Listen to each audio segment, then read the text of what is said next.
So, good morning, everybody. I'm going to try without this. So, with apologies for the technical problems, HDMI, look into it, would be my advice. Let me try to explain what we're doing very briefly and then introduce our guest speaker. So I made some notes so I don't forget. So, we're doing something decidedly unusual, which is that we are having an event that's broken up into two parts over 2 weeks. This is all part of Cognitive Science for the Common Good, which is an initiative that tries to translate theoretical perspectives and empirical data into actual concrete action steps that can be taken to advance an important social issue. This semester, we're focusing on supporting undocumented students here on campus, and by extension anywhere. And so this week, we're beginning with the science. And we're very fortunate to have a very prestigious and accomplished invited speaker from UCLA, more on that in a moment, who is going to share his science and new work that with respect to group identification on the part of people of color. What we who organize this are very much hoping is that the constituency of people who are interested in the talk and have arrived here today, particularly faculty and grad students, will be here again on Monday of next week. Because this is the science part. Next week is the what can I do part here on campus. And that is going to be a 2-hour training run by the Undocumented office here on campus. And it's going to focus on concrete ways that faculty and grad students can help support undocumented students better. We know that this is somewhat of an awkward time for many people, so it's broken into 2 1-hour modules. So next week, if you're saying, I can only make 11 to 12, perfect. Or if you can only make 12 to 1, that's fine too. You won't be disrupting things because we've created a little space in the middle. If you're saying, but I can't come, that's lunchtime, we've got you. There will be food, there will be drinks. Depending on how many people show up, there will either be a lot or some. But there will be food, you can come, you can eat, and you can learn about ways that you can be empowered and informed about the legal status and various ways, very concrete ways, that faculty and grad students can help. And with that, let us introduce part 1 of POC-ID for the Common Good, which is, this is what Professor Efrén Pérez looks like. He's come all the way, he made it through boutique air without incident so far. Efrén Pérez is Professor of Political Science and Psychology at UCLA, where he's also Director of the Race, Ethnicity, Politics, and Society Experimental Lab. And he's a Director of the Center for American Politics and Public Policy as well, so busy. Professor Pérez's scholarship centers on political psychology with specific interests in racial and ethnic politics, language and political thinking, implicit political cognition, and the measurement of political concepts. And Professor Pérez is the author of numerous peer-reviewed articles and recently published, I haven't read it yet, but I'm told very influential and not poorly written book, Unspoken Politics, Implicit Attitudes, and Political Thinking. We are very fortunate to have Professor Pérez here with us today, so let's welcome him.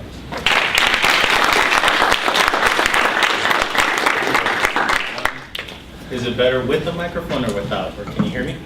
Yes. Yeah? All right, so I was going to start off with a little bit of prepared remarks, but I'm just going to sort of try to speak from the heart and say that I think this is an incredible initiative that you all are leading. I'm happy to see many of you here to try to learn and how to engage a very complicated and thorny issue. So when Colin actually came to me with the opportunity, he had me at that very first part.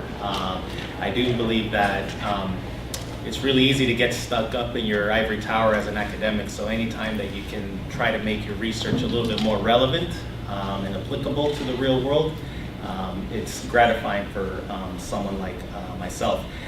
So I'll start the formal side of my talk by just saying thank you for this opportunity. And I'm excited to present it to an audience like this. This is an open-ended project in the sense that it's a longer-term book-length endeavor. So what you see from me today is actually more an initial beachhead rather than the final word on my thinking on this topic.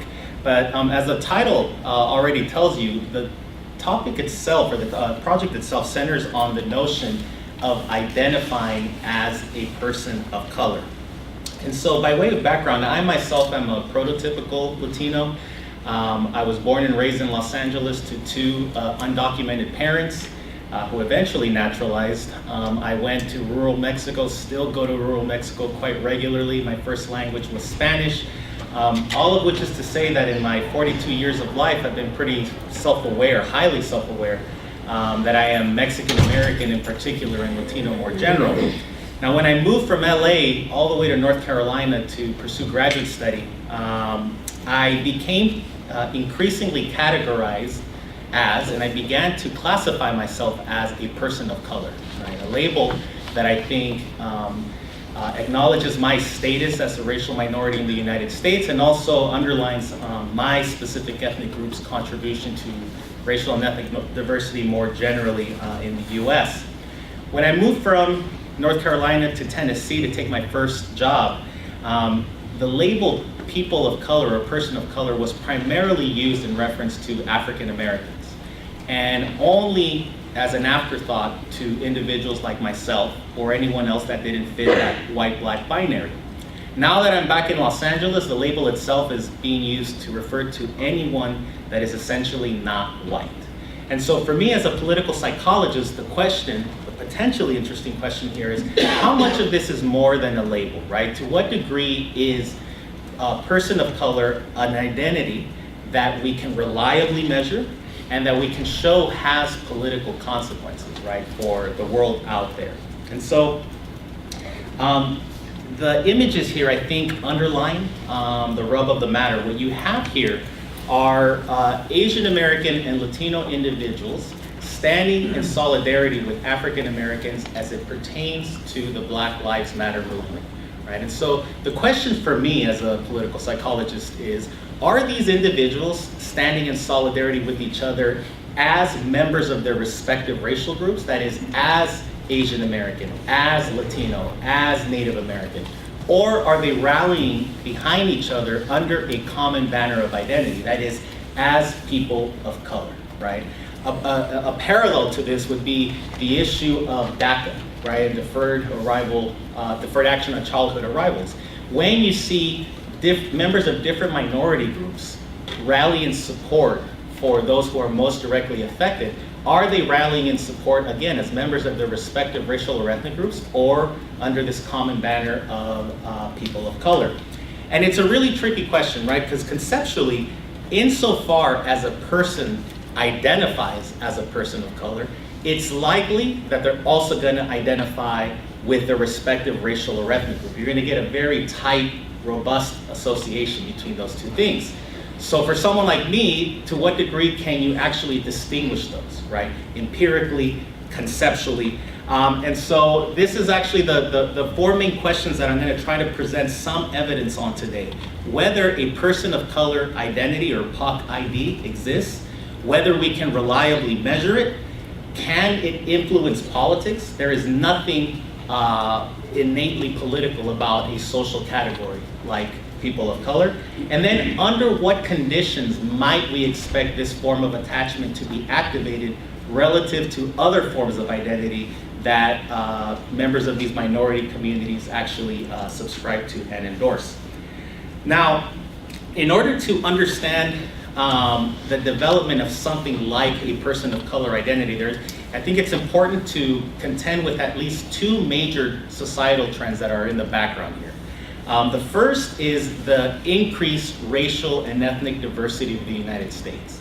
So we've always been a heterogeneous nation, right? But since at least 1965, when we last had a major serious immigration reform, that degree of diversity in the United States has blossomed and it continues to blossom, right? So essentially now, a bit more than a third of the US population counts as minority, with the prospect of a majority minority nation looming on the horizon. The other thing about this heterogeneity is that it too is diverse itself. You have some groups, for example, whose demographic trajectory is growing at a clipping pace with no end in sight, Latinos, Asian Americans. And then for other groups, their demographic trajectory is either growing anemically or stagnating, right? African Americans and Native Americans, right? So you have diversity within diversity. The second major societal trend is that in light of that racial and ethnic diversity, you still have these gaping, persistent racial inequalities. Collectively, racial and ethnic minorities stand in relative disadvantage to their non-Hispanic white counterparts, socially, politically, and economically. On the economic side, on average, blacks and Latinos essentially experience higher unemployment rates than their white counterparts. In the realm of politics, Asian Americans and Latinos, despite massive demographic growth, are woefully underrepresented, at least at the national level.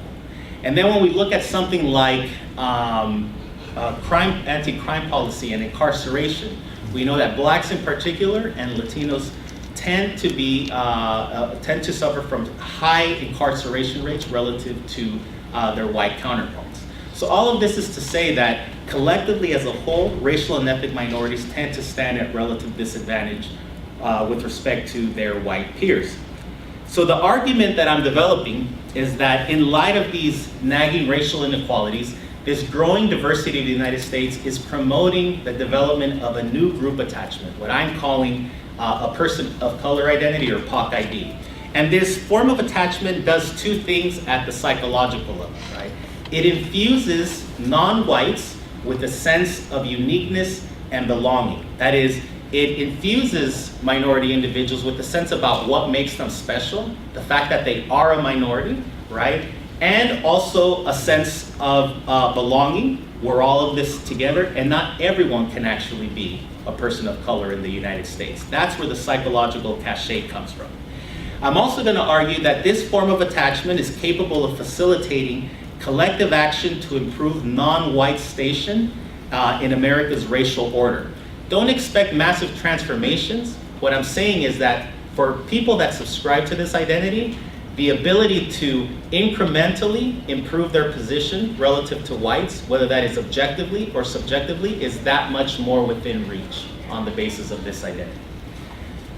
Now the term itself, people of color, is bandied around a bit. When I mentioned it, I see a lot of heads nodding. To me, I take that as acknowledgement that you've at least heard it. But the issue is that as far as evidence about its existence, it's actually quite sparse. We know relatively little about how meaningful this form of identity is at the individual level, how prevalent it is across different minority groups, and then most important for me, whether it has any political influence over people's judgments, behaviors, evaluations. Now the best work and the little work that actually exists here is by a colleague of mine at UCLA, David Sears, and Jack Citron, who's at UC Berkeley. And what they've done in a 2014 book is they collected all available survey data that they could get their hands on that had sufficient numbers of Asian American, Latino, and Black respondents, right, that permits statistical analysis. And these surveys also had to gauge these individuals' support for policies like affirmative action or increasing the level of immigration or something along those lines, right? Policies that implicate different minority groups. And rather than finding trivial differences of opinion between these minority groups, which is what a generic people of color hypothesis might expect, what they find are reliable and often substantial differences of opinion. What might that look like? In the domain of undocumented immigration, for example, Black support for more stringent measures might be closer to the level that whites express than it is to the level expressed by Asian Americans and Latino, right? And so for these authors, the idea is if people of color identity exists, we're not finding it in the data, right? So for someone like me, we're not starting off on a good foot, right? But the thing about that project and the way they analyze identity is that identity is actually never analyzed. What we do is we make assumptions about whether a category is meaningful to a set of individuals, but we never actually captured the individual differences in how important that category is, right?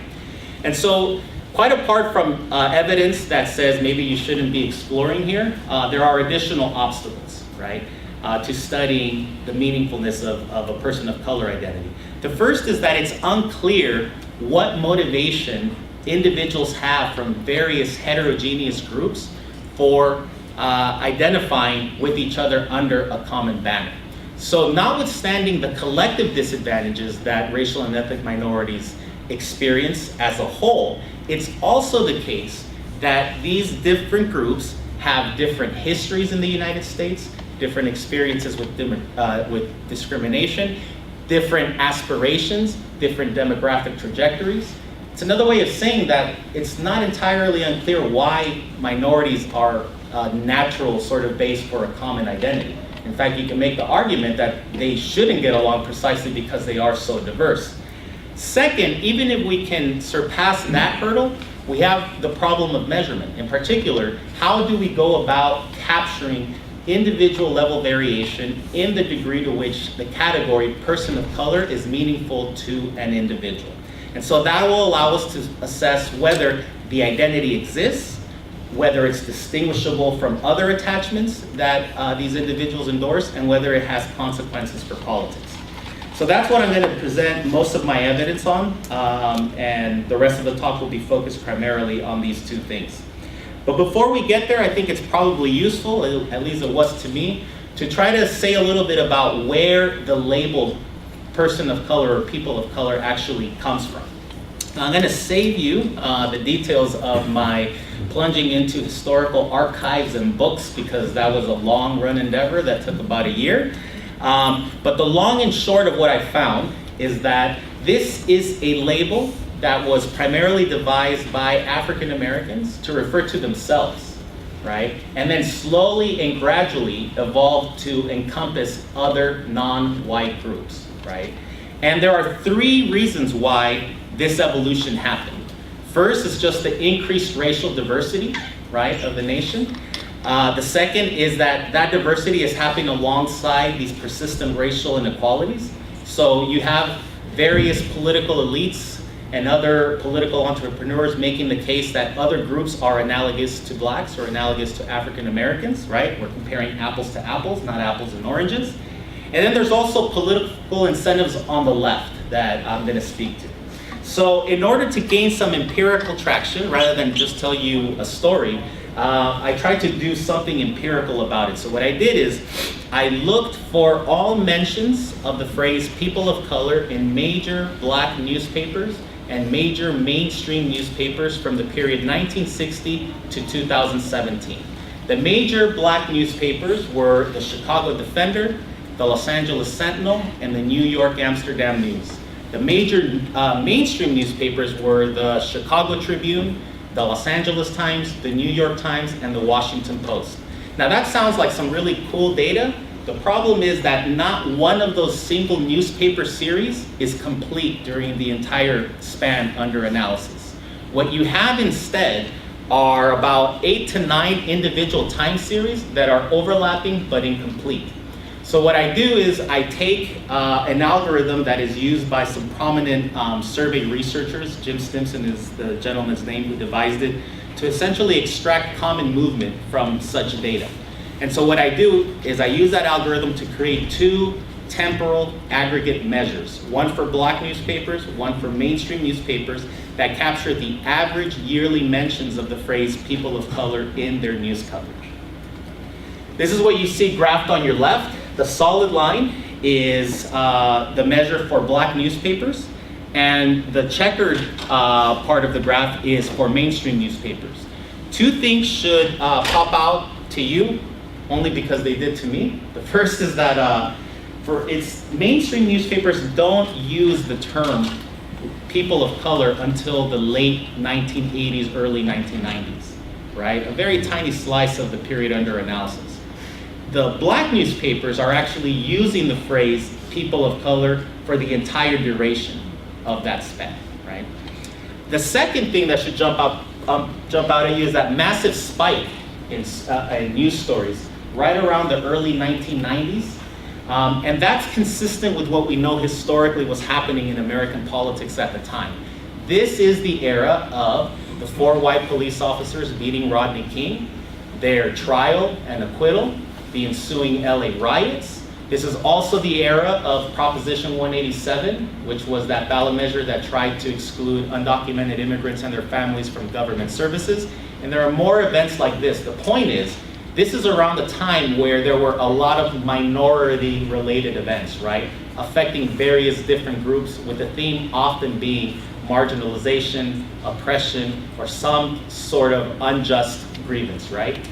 So if that's true, then it's around the early 1990s when we should start seeing some of that evolution in the spread of people of color from strictly African Americans to people of color more generally.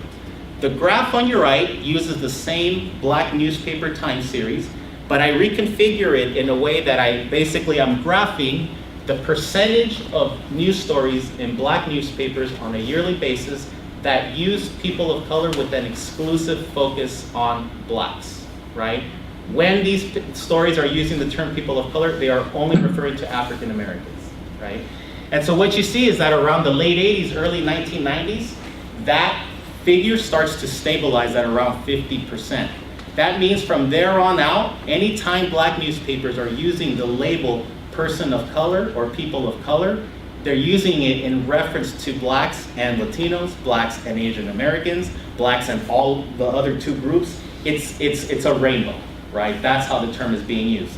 You might have questions about, like who's using this label in their coverage. For Black newspapers, it's primarily African American reporters writing a dispatch on some workaday political event, a school board meeting, and essentially pointing out how, for example, Latinos, Blacks, and Asian Americans might have very specific grievances, but all three of them share the fact that they're excluded, say, from school board elections, right? And that's how the term is being used. Okay, so that's just the raw data itself, but we can do a little bit more. So what I've been telling you is that the label itself, people of color, there's an incentive to it because of growing diversity in the United States.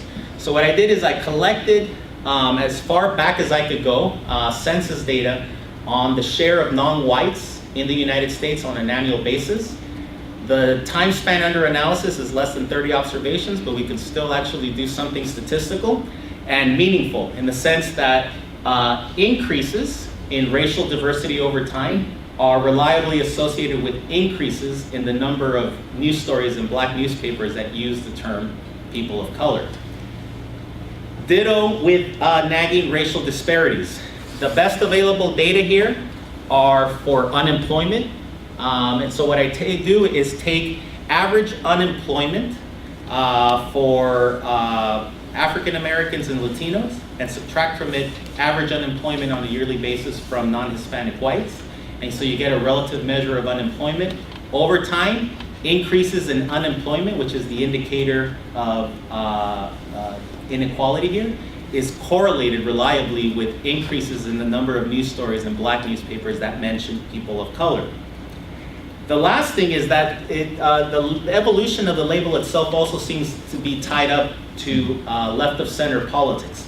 So if you go and you try to diagnose, what are the political leanings of minorities on average? On average, racial and ethnic minorities in the United States tend to be left of center. They report higher levels of liberal ideology. They tend to self-identify with Democrats more than Republicans on average, right? And the thing is that what gets lost in the on average is that these groups also have these different aspirations, different histories, different ideas about how they want to conduct their politics. And so political operatives on the left understand that it can be unwieldy to actually thread together these groups into a voting bloc, if you will, right? And so they use the label people of color to try to thread together these various constituencies. And so consistent with that, there's a measure in political science that captures the liberal policy mood of the country, how open we are as a nation to liberal measures. That means more government intervention in society. And so surges in liberal mood correlate with upticks in Black stories in these newspapers that mention the label people of color. That's all just on origins. It's just so that you don't think I did something as clever as just making up a word and saying, hey, I'm just gonna study this, right? And it's useful because it's consistent with what the historical record is sort of telling us, right? So then we know we're not that off the mark. But none of that explains to us why, among whom, and when a person of color identity might matter. And so that's where the bulk of this project actually is. And so to build that theoretical explanation, I rely on what is known as social identity theory. So many of you are familiar with this formal work already, but for those that aren't, this is a body of work that tries to explain how at a psychological level identities are activated and become meaningful for people's behavior, right? And one of the starting sort of principles for this body of work is that all individuals are motivated to maintain a positive self-image. And one way that we accomplish this is we identify with in-groups that compare favorably with a variety of out-groups. That is, we identify with groups as extensions of the self in order to feel good about ourselves, right? And so this positive differentiation is not intrinsic to any one group. It actually depends pretty highly on the intergroup context. Who else is out there around with you? And so one key feature of intergroup context, and it's one that I use for this project, is the presence of hierarchy. In racially and ethnically diverse societies like the United States, but several others, you will often witness a pecking order or hierarchy that descends in terms of status, power, resources, and privilege, with the majority group taking the top slot and a variety of minority groups taking the rungs below. Now, the thing that's important for social identity theory is that these hierarchies, racial or whatever other characteristic you want to take, have major psychological effects on members of minority groups. And that's because if you're a member of a minority group, you're stuck, quote unquote, with identifying with a group that is socially stigmatized. So if the whole point of you identifying with a group is to feel good about yourself, why would you identify with a minority group, right? And so one general reaction to these circumstances is that members of minority groups will insist on identifying with their group despite the prospect of further devaluation by insisting on greater differentiation. The more different we are, the more unique and special we feel, the more that easier it is for you to bolster your sense of self-esteem on the basis of that cachet, right? So the more unique we are, the better I feel about myself in spite of that prospect of potential devaluation. And so here Marilyn Brewer, who's a pretty famous social psychologist, taught us long ago that individuals can often optimize their distinctiveness by identifying with in-groups that do two things. They satisfy our need for belonging, that is, they give us a secure sense that we're not alone, but they also provide crisp differentiation from outgroups, right? We are in this one together and we're not like the outgroup. Right? So one hypothesis that lends itself to testing from this basic framework is that POC-ID, or people of color identity, should be a unique attachment, right? With its essence being a sense of unity with other non-whites. In fact, that's actually the logic of this identity. People always say, like, well, what could people of color possibly mean? One of the things it means is we're not white. We're not part of the majority. That's the bullet answer. And so when a member of a minority group identifies as a person of color, what they're doing is they're projecting their racial group onto this larger psychological category that I'm calling people of color. And this allows that person to lay claim to two things: greater status, right? Because together we're nearly a majority, we're more than a third, prospect of a minority nation, and that there's also they're able to lay a claim on power, right? That there's strength in numbers. So it's not just African Americans, it's African Americans, Latinos, Asian Americans, anyone else that is non-white. Now you might say, wait, by that logic, then why isn't it the case that individuals identify with their own specific subgroup, right? Because you're gonna get more cachet out of identifying with a group where not everyone can be African American, or not everyone can be Latino, or not everyone can be Asian American. Except that if you decide to identify with that narrower group, you're also opening up yourself to a greater potential of devaluation that you can do less about. So the strength in numbers part is that, yeah, you're still a minority, but that there is instability in that hierarchy, and there's an ability for us to actually do something about it together. Right? The second hypothesis that I'm going to test and provide evidence on is simply that higher levels of POC-ID should yield political judgments that favor minority individuals. So this is going to largely manifest itself in support for public policies that implicate specific minority groups or minority groups in general. Right? So the idea here is that if an identity enhances self-regard, then any stimulus that undermines that process jeopardizes that positive worth or cachet that group members pin to an identity. And so in light of these threats, it's usually high identifying members of a group that will come to the rescue of the group. A high identifying member versus a low identifying member boils down to the difference of how central is a given category to you. So if I say that I'm a high identifying Mexican American, and I am, for those of you who have seen my pickup truck, I'll explain later. What that means is that the category Mexican American, to me, is pretty central to my day-to-day existence. It doesn't determine anything day-to-day, because sometimes I switch out of that category, and like right now, I'm a political psychologist, right? And that's what I'm strongly identified as. But the point is, how central or important is a given category to you as an individual? So what we're testing here is that the more central being a person of color is to you, the more likely that you are going to manifest political judgments that favor minorities more generally, right? You're going to be more supportive, for example, of more relaxed immigration policies, even though you might not be an immigrant yourself or come from an immigrant group. And that's because being a person of color is meaningful to you and central to you. The last hypothesis that I'll present some evidence on is an attempt to try to speak to some of the conditions under which POC-ID is going to be activated relative to other forms of attachment that minorities have.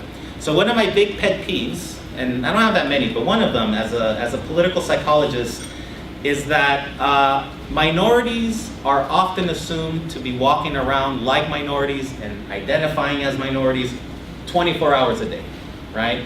If you are Latino 24 hours a day, even though you might be Catholic, Californian, Floridian, lower class, higher class, middle class, male, female, etc., right? The point here is that people of color, just like any other human in the world, usually is part of a variety of groups. And then quite apart from belonging to different groups, they vary in the degree to which those groups are central to their sense of self, right? So what I'm trying to get at here is to what extent can politics activate a person's sense of being a person of color relative to, say, their sense of being American, right? Or their sense of being Black, Latino, or whatever group they are actually from. And so what we know is that threat to an in-group, and usually threat to the value, that positivity of a group, is enough to make salient, to call out a given attachment. So in light of those kinds of threats, it's once again high identifying members who come to the rescue of the group, and low identifying members to basically either stand idle or try to dissociate themselves from the group. So how am I going to do this? Where's the evidence coming from? So it comes from 3 parallel survey experiments that I did with Black, Asian, and Latino adults. About 1,200 respondents in each of these 3 surveys, so highly powered to try to detect small and meaningful effects, which is usually what you're looking out for when you're a political scientist. Don't expect the earth-shattering movement. These surveys were run through Survey Sampling International. They are essentially opt-in samples, right? People get invitations online to take a survey. One of those emails concerned my survey. And so these are opt-in samples, not representative in a strict sense, but they are highly heterogeneous. They're adults, they're outside of the lab, which is another way of saying that we can actually say something meaningful about, do we care about this sort of stuff, right? Now, each survey experiment had essentially the same structure. There was a pre-treatment questionnaire where very few demographic and political traits were assessed. Where were you born, gender, party, ideology, etc. Then there was a section where 3 specific identities were assessed with 3 or more items: a person's racial identity, their American identity, and their person of color identity. I'll describe the measures shortly. Then there was a distractor task. So people had to count the number of dots on a screen in 4 sequential slides that appeared. So if you saw 4 dots, you pressed 4, you got another screen and there were like 8 dots. People took the task pretty seriously. They were counting dots because I have the data on that. And then after that, there was assignment to one of the conditions in the experiment. There were 3, a control group without any information, or one of 2 conditions that I'll explain when we get to those results. And then there was a completion of outcomes or dependent variables. These were primarily feelings about different racial or ethnic groups, feelings toward the major political parties, and support for a suite of policies that implicate broadly minorities or narrowly certain minority groups. What did the identity measures look like? So these were straight from social psychology. They're items that capture what our psychology colleagues call identity centrality. Each identity was assessed with 3 or 4 of these statements completed on 7-point scales, running from strongly disagree to strongly agree, so higher values, greater identity strength. And you see sample statements in each of the domains that we were operating in, or that I was operating in. I don't have co-authors for this one. So if I'm being asked about my Latino identity, then I get asked in general. Identifying as Latino is central to who I am as an individual. If I'm being asked to report on my person of color identity, being a person of color is a major part of how I see myself. The items within each battery are randomized, and the order of the batteries themselves is also randomized. Now the outcomes, there were 4-fold. Express solidarity with people of color, which if you don't find something there, I'm not sure what I'm capturing with POC-ID. Affect towards social and political groups. Support for policies that broadly impact minorities. This basically means policies where you can't necessarily say, or it's hard to say, that the policy is about a very specific group. And support for policies that narrowly impact minorities are policies where you can make the defensible argument that these policies are really about X racial or ethnic group. The first outcome, solidarity, and the third on the broad policies, these were measured with 2 items each, just to try to attenuate for measurement error. So express solidarity with people of color happened with these 2 statements, also on 7-point scales. I feel solidarity with people of color, and people of color have a lot in common with each other. Got to give it to psychologists for being very compact, right? Affect towards social and political groups, people used 1 to 7 rating scales to indicate their degree of unfavorability or favorability toward the groups that you see listed here: Asians, Blacks, Latinos, Whites, Republicans, and Democrats. I use these items to create 2 relative measures. The first one takes one's average favorability rating of Asians, Blacks, and Latinos and subtracts from it one's favorability ratings of Whites. And so this difference measure is going to give us a sense of the degree to which one is more pro-minority relative to whites. I do the same thing with the 2 party favorability ratings. I take one's favorability rating of Democrats and subtract from it one's favorability ratings of Republicans. This is going to give us the degree to which one has stronger positive feelings toward Democrats relative to Republicans. Now for policies that broadly impact minorities, these were 2 statements each, also on 7-point scales. And I assessed them in 3 domains: voting rights, police brutality, and hate crimes. Voting right, you see a sample statement below each one. So for voting rights, getting your opinion on strengthening federal laws to protect voting rights. On police brutality, setting stricter criteria for the use of deadly force by police officers. And on hate crimes, providing harsher penalties for hate crimes. For policies that narrowly impact minorities, 1 item each. You might be wondering why 1 item each? Because I ran out of money and because I ran out of time. Essentially, you're in the field now and you're being asked to essentially go in and out with the survey in about 10 minutes or less, right? So you have to make a lot of choices about what goes in, and what comes out. So the three domains are support for Black Lives Matter, which is supposed to be tied to African Americans. Support for DACA, which is supposed to be more narrowly tied to Latinos relative to other groups. And support for legal immigration. Now this is all based on prior literature in political science. So what I'm trying to do is have outcomes here that potential reviewers during the peer review process might say like, you didn't ask about, pet outcomes. And it's like, pet outcomes are there, man. So, okay, the first layer of evidence, and there's three. So the first one is speaking to the conceptual and discriminant validity of POC-ID. What does that mean in English? Do the items that I developed to capture POC-ID capture POC-ID and only POC-ID? And then to the extent that they do, is POC-ID empirically different from one's racial identity and one's identity as an American in all three samples, that is among African American, Latino, and Asian American adults?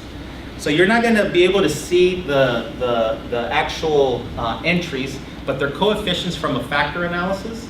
All factor analysis is we're basically testing the degree to which the items I asked about are reflections of the very thing that I'm interested in, but that I don't see directly, which is a person's identity, right? If I asked you, show me a picture of an identity, we'd all be here forever, right? We don't ever see it, but we infer it from how people answer questions.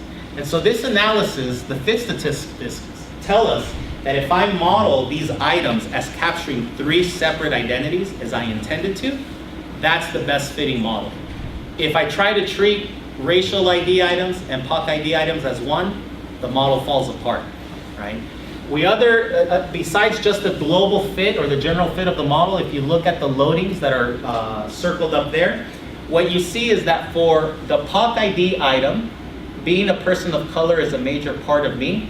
What that means is a 1 point increase in latent POC-ID produces an increase of about 1 or more point of agreement with that specific item, right? So that's a very meaningful shift, right? These items are capturing what they're supposed to capture. The most interesting part comes from the correlations between the scale of POC-ID, the scale of racial ID, and the scale of American ID. So when it comes to the relationship between POC-ID and racial ID, the correlation between those two among African Americans is on the order of 0.77. Now, that's high, but it's just as high as the correlation you would see between the scale of nationalism and patriotism, and you would never say that those two things are the same, right? It's also consistent with what we saw, or what I told you about the historical analysis and the time series analysis and where this identity comes from. If it starts with African Americans and spreads out, it's actually consistent with the high degree of correlation between identifying as Black and identifying as a person of color. For the other two groups, the correlation is still high between those two forms of attachment, just not as high as it is for African Americans. The last thing I want to point out is the correlation between POC-ID and American ID is positive, modest, and reliable. That's important because identifying as a person of color is not antithetical to identifying as American. That means that for those individuals that identify as people of color, it's perfectly compatible with them identifying as American, right? It's not that if you go, one is high, the other one is actually going to be low. They actually keep very close company with each other. Okay, so we have a measure. It seems to be capturing something real that is not racial ID, that is not American ID. Great, but does it matter for politics, right? And so the next exercise is about predicting people's support for those policy measures and those effective ratings on the basis of how strongly identified they are as people of color, holding constant individual differences in their racial ID, their American ID, their liberal ideology, their partisan identification, their age, all these other demographic attributes, right? It's a correlational analysis, but an important one because we're trying to see is there any independent influence from this measure holding constant these other important differences, right? So the one thing is to make the presentation compact. The broadly, the policy items that broadly impact minorities and the policies that narrowly impact minorities are transformed into an omnibus scale, right, so that they're all included as one. The main takeaway is if you look at the more granular evidence, you arrive at the same inference that I'm going to arrive at here. So each of these tiles tells us for each of the groups below what the impact of going from the lowest level of POC-ID to the highest level of POC-ID has on each of the outcomes that I described to you. And so the first thing to notice is that across all of these tiles, that effect is positive. So what does that mean? That means that going from the lowest to highest level of that POC-ID scale produces increases in reported solidarity with people of color, increases in positive affect toward minorities relative to whites, increases in positive affect toward Democrats relative to Republicans, increases in support for policies that broadly impact most minority groups, and increases in support for policies that narrowly impact very specific groups. The other takeaway is that these estimates are more statistically similar than dissimilar. What that means is if I go and look for real differences in a statistical sense between each of these point estimates in each of the tiles, I can find one or two, but generally speaking, they're the same. They're indistinguishable. That's important because it's incomplete. It's in the different direction from what prior work has found, right? That you find these large differences between the groups, but there's an explanation. We actually accounted for the very identity itself, right? Okay, the last layer of evidence, the third, has to do with some of the circumstances under which we can activate politically identifying as a person of color, right? And so there's an experiment, 3 conditions. People are randomly assigned to one of those 3 conditions. The control group, you see nothing. You go on to answer the questions you're asked about.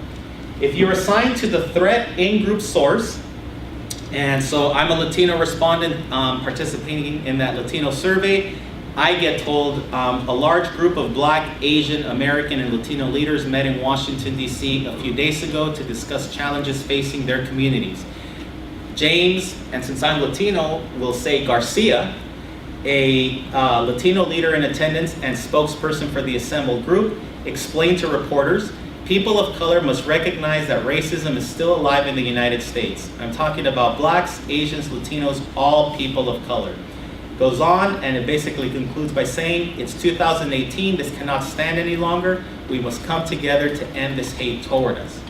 In the other treatment condition, the threat outgroup source, it's still a group meeting in Washington, D.C. to talk about issues that affect them, except it's a group of white nationalists. And the spokesperson is James Miller now. And James Miller says, whites must recognize the dangers of too much diversity in the United States. I'm talking about Blacks, Asians, Latinos, all people of color. White communities are increasingly the target of racial intimidation, vandalism, and even violence by people of color. It goes on and it basically says, this cannot stand any longer. Whites must come together to end this hate toward us.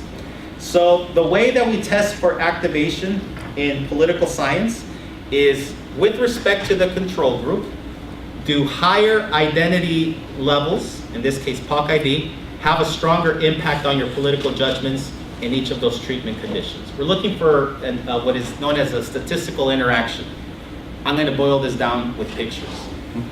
For the activation hypothesis to carry some water, what's important is that in that control group where people have no exposure to any information, the effect for people of color should be 0 or something that is pretty close to 0, right? And then in each of the treatment conditions, either in both of them or one of them, that effect should jump up and be positive, hardier, and reliable. The main takeaway is twofold. The first is that across each dependent variable, in the control condition, the effect is already positive, reliable, and substantially meaningful. That identity is already activated, right? And you can see that not only by looking at the control condition, which is the leftmost in each of these tiles, but also in comparing the control condition to each of the treatment groups. That treatment isn't pushing up the effect of POC-ID any higher or any lower for that matter. That means that this is an attachment that is already fairly highly accessible.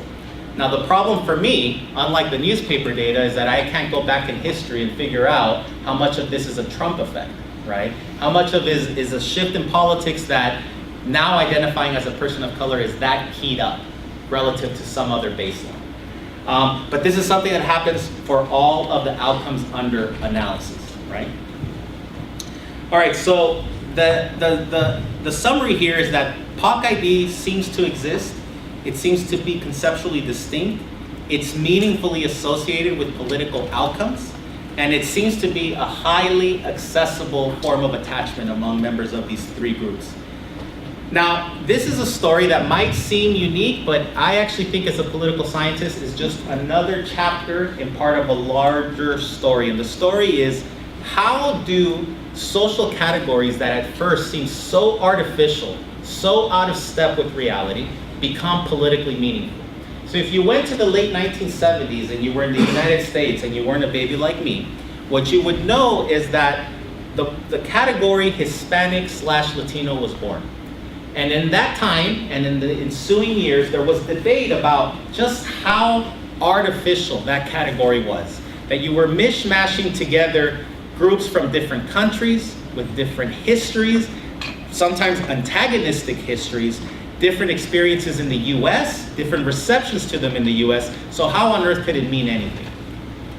Point well taken, but 30 years later, right, that category is one of the more consistent predictors of the political behavior of quote-unquote Latinos, right?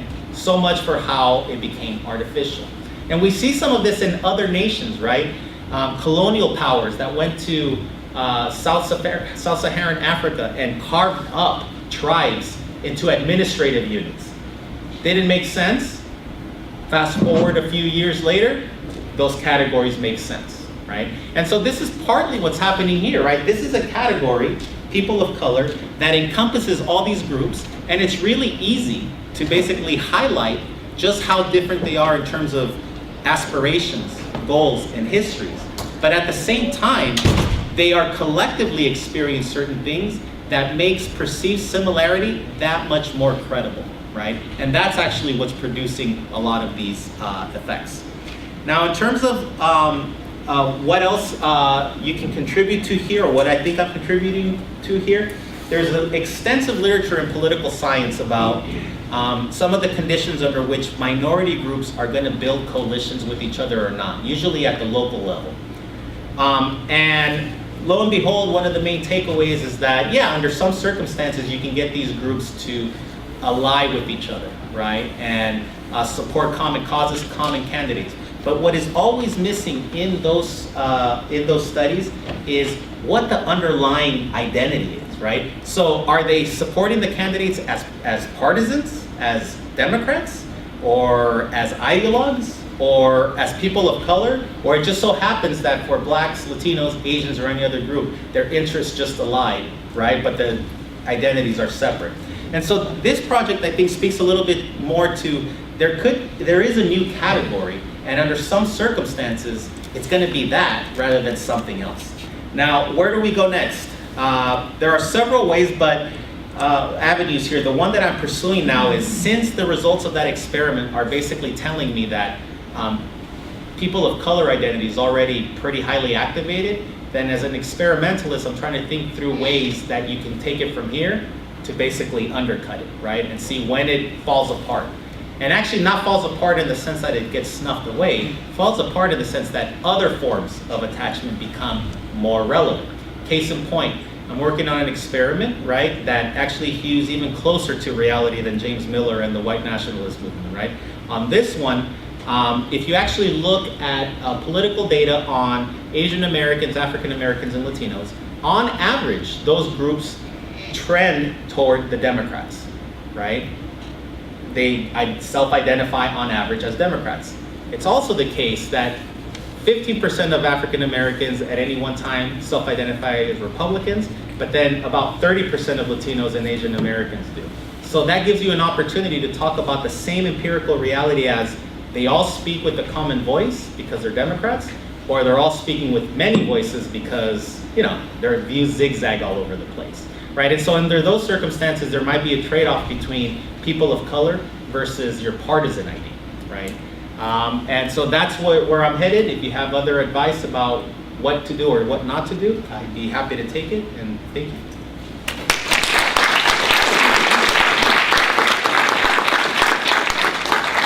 So we have time for some questions and maybe some answers. And then at the end, there will be another little helpful commercial for the event next week, and flyers, which I hope you'll be able to get on your way out. But let's do Q&A. Yes, sir. Is the category people of color reliably tracking with efforts to unify and gather people towards singular political ends? So, for instance, if we're doing an ad campaign about healthcare and we happen to use the word people of color in the course of that, are we more likely to find a greater diversity of folks participating in voting positively? I don't know yet beyond that. POC-ID seems to be meaningfully associated with how you feel about left-leaning entities like the Democrats or liberals or something along those lines. I didn't present some results, but some of the pre-treatment data involved an item that measures whether the degree to which you identify as a conservative versus a liberal.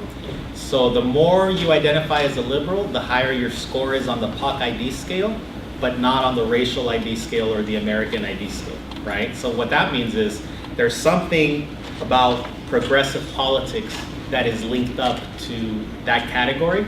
And so even if that kind of study that you're suggesting doesn't exist, I think it'd be a pretty useful extension to try to figure out, maybe it's easier to call out this identity relative to other things when you use language that focuses on the injustice of something, right? That maybe that's actually the key to some of this, right? Because those narratives are bound up with left of center politics. Yeah, so I don't know the full answer yet. Yeah. Back there, and then over here. How do you think this POC-ID generalizes across nations? Like to other countries? Yeah. So it's tough, right? Because, okay, so the historical literature tells you, but without attending empirical evidence, that when the label person of color was being used in the 60s, that there were some activists who tried to link up people of color, not just to people of color in the United States, but people of color who were undergoing colonial experiences and were actually trying to throw the yoke off their colonial powers, right? And so the idea was the solidarity has an international angle. I'm not so sure how cleanly that actually is the case, going beyond the US case, and it's not just making something else up. So in the data, one of the pre-treatment variables is, were you born in the US? Were your parents born in the US? And so what you see is that on the POC-ID measure, relative to those who were not born in the US, those who are born in the US score higher on that scale. You don't see the same pattern for racial ID that you do for that. And so that to me tells me that POC-ID, as I've measured it and operationalized it in this context, is a US phenomenon, right? In the sense that, I think for Latinos and Asian Americans, the lesson is you don't come here as a person of color, but you get made into one eventually, right? And so that would be consistent with what I'm willing to argue is the case. So that's another, I think another way to view it is the label itself might not transfer, but the general phenomenon that you have a larger umbrella group that encompasses these lower categories is something that is pretty generalizable. Right, so it might not have the same name, but it exists, right? This gentleman had his hand up, and then you. So a while ago, I think this study was done at maybe at Berkeley, but they had a study where they would give people they tell people that their particular ethnic group was bad at taking tests or whatever, then they have them take a Oh, test yeah. and they perform worse or better, right? Yeah. And so I'm wondering, like, this sort of reminds me of like your idea that you want to have more studies that push people's identity back or up and down and see if you can create that. I was curious if maybe like something like, giving people like, question or like priming people with stuff that like, says like people of color are really good and has a lot of stuff like that, or it's priming them with the negative things about people of color that make them that identity more or less prevalent when they do the rest of their survey. Yeah, so that's actually it's a good suggestion, but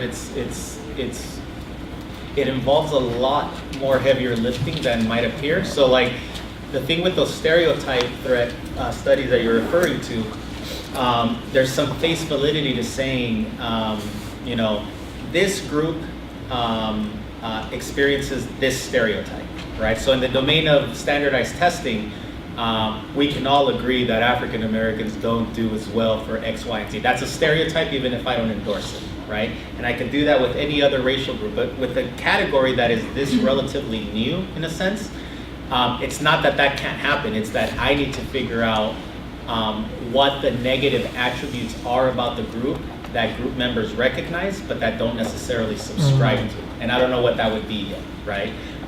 So one way where some of, I think, what you're interested in, where it has to go, and this is like part of the studies that I told you I have planned for the coming year, is to just essentially get a sense of who the prototype is for the category person of color on average without any prompting, right? You can do that with some indirect measures like the implicit association test or something, and just, if I can get a sense that on average, let's say, without any intervention of sorts, all respondents associate African Americans with people of color than with other groups in another category, then I'm in a position where I can see, well, how much does that prototype change if the context shifts, right? So it's still people of color, but the majority now are Latinos, right? Or the majority are now Asian Americans. And that's important because one of the things about social identity theory is that it actually has a lot to say about intra-group dynamics. So when you can get a handle on who the core members are and who the marginal members are, so this is like who's the prototype and who's like part of the group but is on the tails of some distribution, those people behave on behalf of the group for different reasons. The ones at the center are very predictable. The ones on the tails, less predictable. They tend to be more instrumental, right? So like they only sign up to do group stuff like when it's in their interest, but not when it's not, because the group is not, they don't feel like they're fully included. So, there's spin-offs to what's happening in terms of like who people see as people of color and how that can shift just in terms of sheer demographics, right? Thank you. Well, in relation to something Terry was saying about looking at different countries, it strikes me that Asia might be a great place to look at, Sure. because there are so many different, what they call racial distinctions and also ethnic ones, and tensions as well. Yeah. They don't use, certainly color is used as a differentiating factor, but it's not, at least as far as I understand, become anything near the kind of umbrella term of people of color. Yeah. And just comparing those similar systems and seeing what kind of umbrella terms might have popped up or what phenomena might be explained even without an umbrella term to point to people of color in those cultures might come. Yeah. So the technical term is a superordinate category, and the paradigmatic case is national identity, right? So in the U.S., different minority groups count as American, right? They're collapsed under.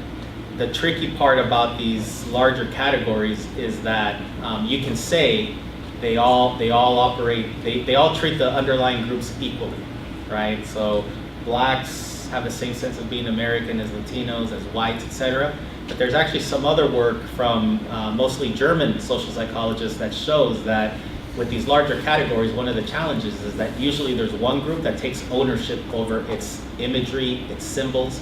In the US, this is usually non-Hispanic whites. And it's not that it happens actively, sometimes it happens passively, right? Like, so think of like, there's this really book about Jim Crow segregation in the South. It said Making Whiteness, and it was just basically like how advertisements never had a black person on them. So you think your entire world is the group that you see most often, right? And that has psychological implications for whether you want to be part of the larger group or not. In this case, I think it makes sense because there's all this baggage, if you will, that is relatively shared among people of color, but it's not always that easy, if you will.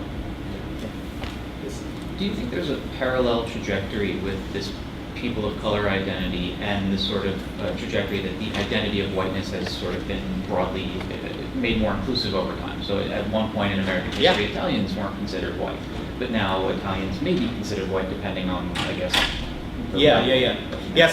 So part of what I'll say is that yes, conceptually, I think the parallel of one category enveloping subcategories is a very generalizable thing, where I think there's wrinkles in the comparison, and I say it with a little bit of hesitation, is that I don't know yet whether I can easily activate an Irish American's identity relative to their white identity, or an Italian American's identity relative to their white identity. I've always been curious about that because in sociology the claim is usually like white ethnics became American, and I've never been shown that their ethnic identity doesn't matter anymore. I've just been shown that their national identity matters, right? So I say like maybe that's the wrinkle, that's the difference, but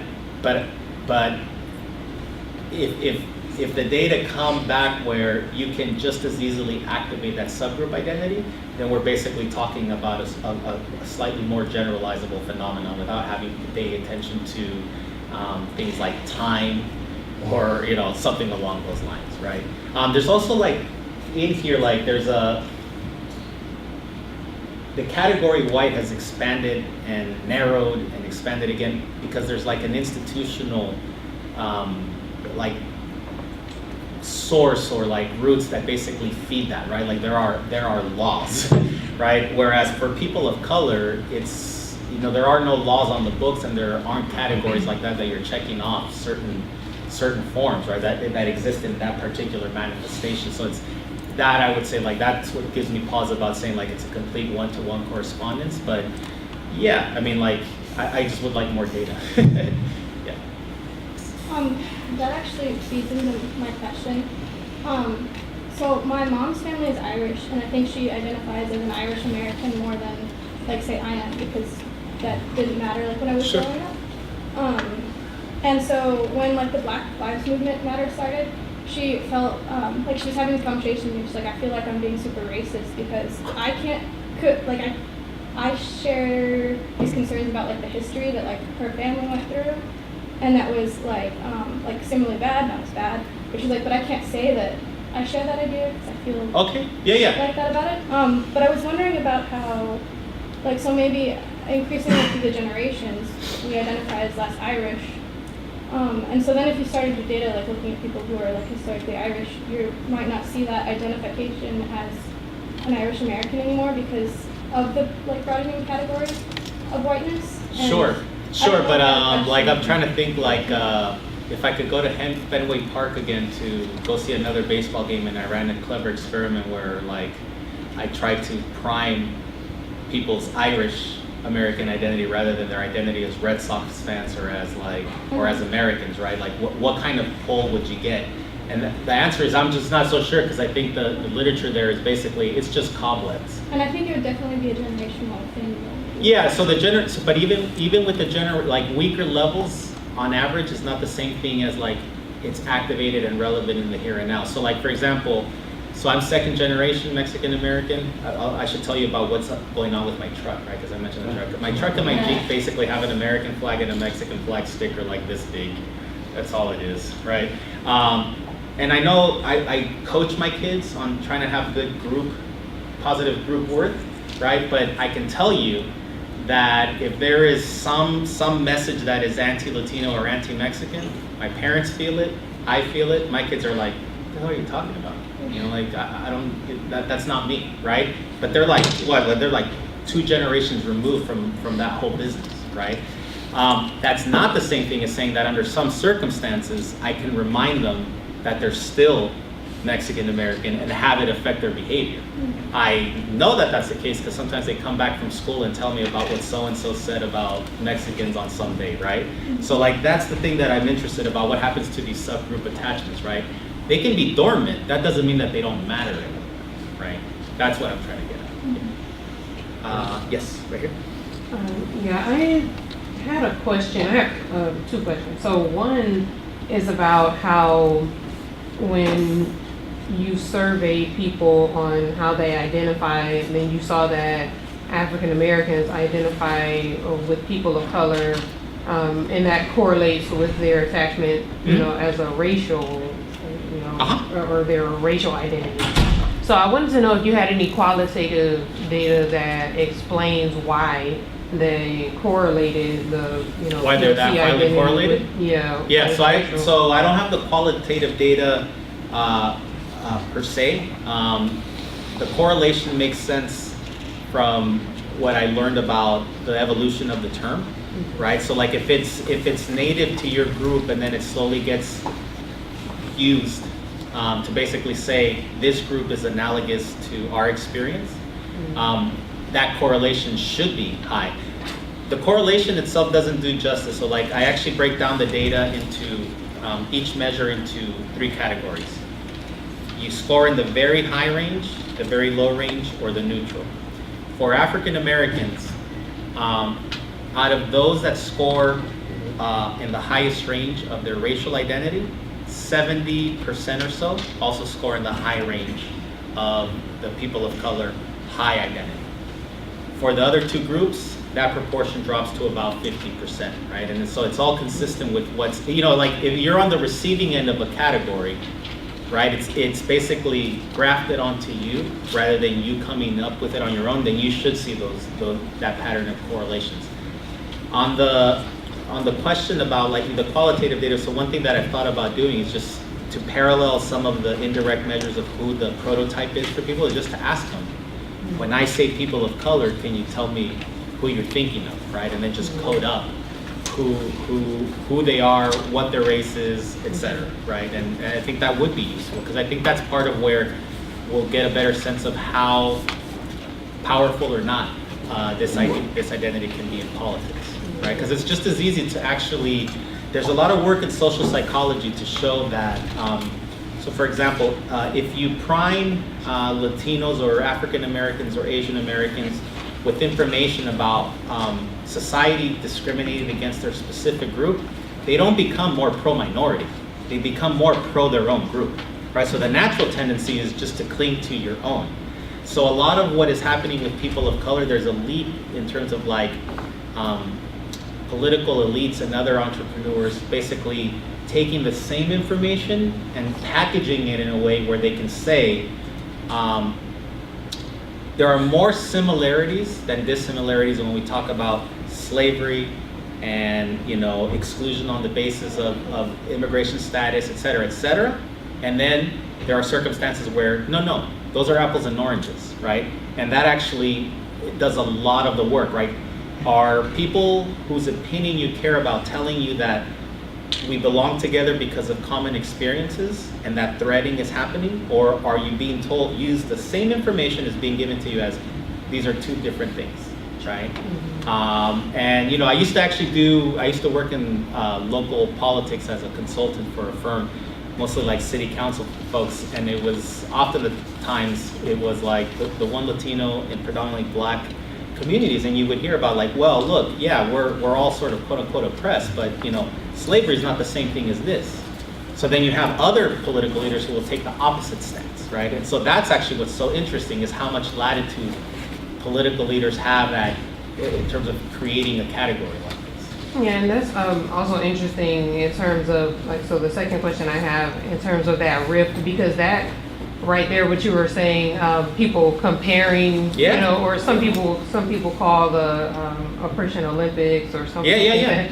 You know, when there's those kind of comparisons, they actually do have real world, Oh, yeah. implications for the way that people of color in the umbrella and in the subgroups relate to one another. So I wanted to know if you had any data or if you even asked any questions of your data about what happens with these groups when there's intergroup rivalry amongst the, so I was Yeah, thinking yeah. about the Oscars So White and how, that was mainly an issue that was kind of black and white in the beginning, and then, it spread out to include other ethnic groups. But there was an argument amongst African Americans and Latinos, and it's kind of like, well, African Americans need to pull in the rest of, the people of color, and then African Americans would say, well, do you do that for us? Right, So right. there was intergroup rivalry. So did you see any of that, or did you? So a lot of that is in the background by way of like, why is this project useful? So like when you write up an article or a book, right, like the literature review, and part of it is, to me, it's not exactly a slam dunk that these groups get along naturally, right? I mean, in fact, actually the prediction would probably be those are the ones that should probably get along the least, right? Because sometimes there's tangible things at stake for the different groups. And again, the separate data collection that I have where it's these experiments where you're priming perceived discrimination toward your specific group, the impulse is not to bring other groups in. The impulse is to hunker down with your own, right? So that's actually what you're cutting against. So if you put up these results to something like that, it's interesting because they're telling you there's something psychologically that's leading people to say, these aren't different, we're part of the same group cognitively, right? And that's all that the project is up to in that sense. Yes, sir. If you introduce someone to a completely novel person they've never met, they might think that they could put that person in a racial or ethnic group based on properties of that person. Is that also the case for this superordinate category of people of color? Yeah. If you present people with a new group that isn't one of the itemized typical racial or ethnic groups that they have exposure to, are there properties that would cause them to generalize the label to that new group? So I would have to say that yes, in part because if people are so good at classifying Latinos as Latinos, Asians as Asians, African Americans as African Americans, then what needs to happen on the basis of the framework that I outlined is you just have to reorient the categorization to a slightly broader level, right, than just the narrower ones. And that has to be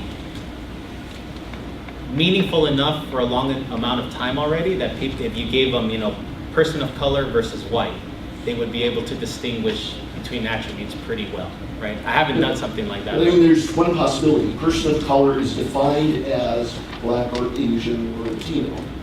Or person of color is defined in terms of some shared properties Right. that would generalize. Right. And is there any evidence pushing No, that? so there's no evidence on, this is it. Yeah, so like the way it started was, let's see if this works. So this is why I'm actually still pretty curious about who who people associate as the average member, just without any prompting, right? And what implications that has for just intra-group behavior, right? Does the fact that you recognize in general that a person of color is likely to be African American, does that basically take the air out of any motivation you have to endorse in the group or not? Right? That's where I'm headed. Thank you. No, so before we thank Professor Perez, quick commercial. So flyers have been handed out. If you know people, you don't, especially if you're in cognitive science already, take that flyer and maybe give it to another grad student or a faculty member you think would be interested. And try to spread the word if you could. It will be in this very room at roughly the same time, 11 to 1. I also want to thank Adolfo Ramirez. Adolfo, where are you? Yeah, he's extremely helpful in this whole process and getting it going, both this event, especially for the Undocumented training. And also, Ariana, back there, could you say something really quick about what the training will be? Sure. Hi, everyone. mentioned, documentary training for the one next week will be a short version of the usual general and documentary training. I know there's a handful of us in the room who attended documentary training. That the general one is 2 days or 2 hours each day. This one will be 2 hours and it will consist of a student panel, some information, resources, and some handouts as well for, this one's very specifically for faculty and graduate students as well. We do have undocumented peer training, and that's geared for students and student staff as well, having students that you work with. I would just add, there will also be, in addition to all of those things, there will be cheese, there will be various fruits, there will be chocolates, there will be coffee, there will be iced tea, and there will be some kind of sandwich type situation. So if that's what gets you here, it's fine, if it helps, because Ariana's actually worked pretty hard at condensing that 2 days into those elements which will be most directly useful to faculty and grad students in terms of action items that they can take. So now let's thank everybody and Professor Perez.